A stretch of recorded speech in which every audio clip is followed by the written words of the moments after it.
प्रश्न केंद्रीय प्रवृत्ति माप किसे कहते हैं?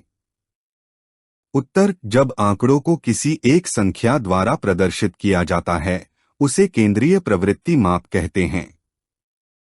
प्रश्न केंद्रीय प्रवृत्ति माप कितने प्रकार के होते हैं?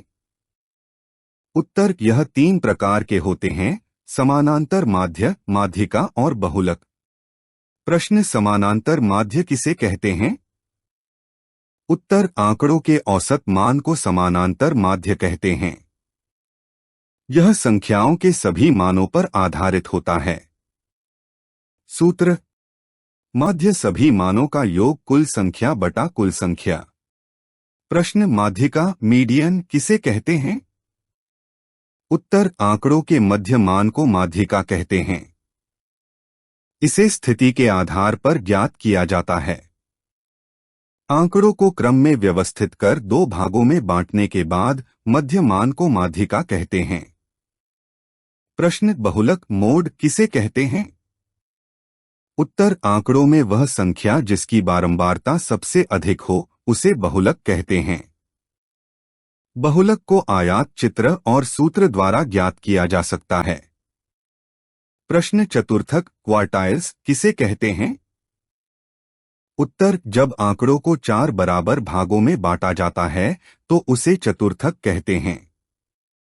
निम्न चतुर्थक 1 माध्यिका 2 उच्च चतुर्थक 3 प्रश्न शतांशक परसेंटाइल्स किसे कहते हैं? उत्तर जब आंकड़ों को 100 बराबर भागों में बांटा जाता है तो उसे शतांशक कहते हैं। उदाहरण 50 का अर्थ है आंकड़ों का माध्य मान।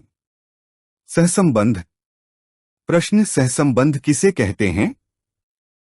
उत्तर जब 2 चरों के मध्य संबंध का अध्ययन किया जाता है तो उसे सहसंबंध कहते हैं। उदाहरण कीमत और मांग के बीच संबंध। प्रश्न सहसंबंध कितने प्रकार का होता है? उत्तर सहसंबंध 3 प्रकार का होता है। धनात्मक सहसंबंध, ऋणात्मक सहसंबंध, शून्य सहसंबंध। प्रश्न धनात्मक सहसंबंध किसे कहते हैं? उत्तर जब दोनों चरों में परिवर्तन एक ही दिशा में होता है तो उसे धनात्मक सहसंबंध कहते हैं। उदाहरण कीमत बढ़ने पर पूर्ति में वृद्धि। प्रश्न ऋणात्मक सहसंबंध किसे कहते हैं? उत्तर जब दोनों चरों में परिवर्तन विपरीत दिशा में होता है तो उसे ऋणात्मक सहसंबंध कहते हैं। उदाहरण कीमत बढ़ने पर मांग में कमी। प्रश्न शून्य सहसंबंध किसे कहते हैं? उत्तर जब एक चर में परिवर्तन होने पर दूसरे चर में कोई प्रभाव नहीं पड़ता तो उसे शून्य सहसंबंध कहते हैं। उदाहरण पेट्रोल की कीमत बढ़ने पर टीवी की मांग पर कोई प्रभाव नहीं। प्रश्न सहसंबंध मापने की कितनी विधियां हैं? उत्तर सहसंबंध मापने की 2 विधियां हैं।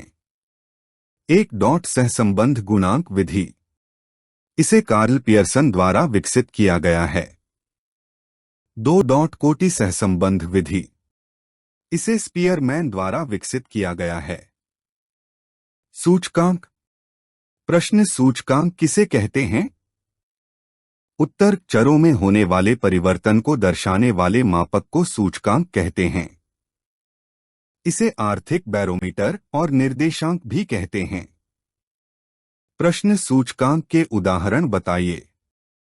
उत्तर BSE Mumbai stock exchange, HDI मानव विकास सूचकांक, CPI उपभोक्ता मूल्य सूचकांक। प्रश्न सहसंबंध गुणांक सदैव किस स्थिति में होता है? उत्तर सहसंबंध गुणांक हमेशा -1 से +1 के बीच होता है। प्रश्न यदि धनात्मक है तो x और y चरों के मध्य किस प्रकार का संबंध होता है? उत्तर x में वृद्धि होने पर y में भी वृद्धि होगी। x में कमी होने पर y में भी कमी होगी। निष्कर्ष एक ही दिशा में परिवर्तन होता है। प्रश्न आधार वर्ष क्या होता है? उत्तर तुलनात्मक विश्लेषण के लिए उपयोग किया जाने वाला वर्ष आधार वर्ष कहलाता है। आधार वर्ष का मूल्य 100 माना जाता है। प्रश्न सूचकांक में निम्न का क्या अर्थ है? 0 आधार वर्ष का मूल्य, 1 चालू वर्ष का मूल्य, 0 आधार वर्ष की मात्रा, 1 चालू वर्ष की मात्रा। प्रश्न किस सूत्र को सूचकांक का आदर्श सूत्र माना जाता है? उत्तर प्रोफेसर फिशर द्वारा बनाए गए सूत्र को सूचकांक का आदर्श सूत्र माना जाता है।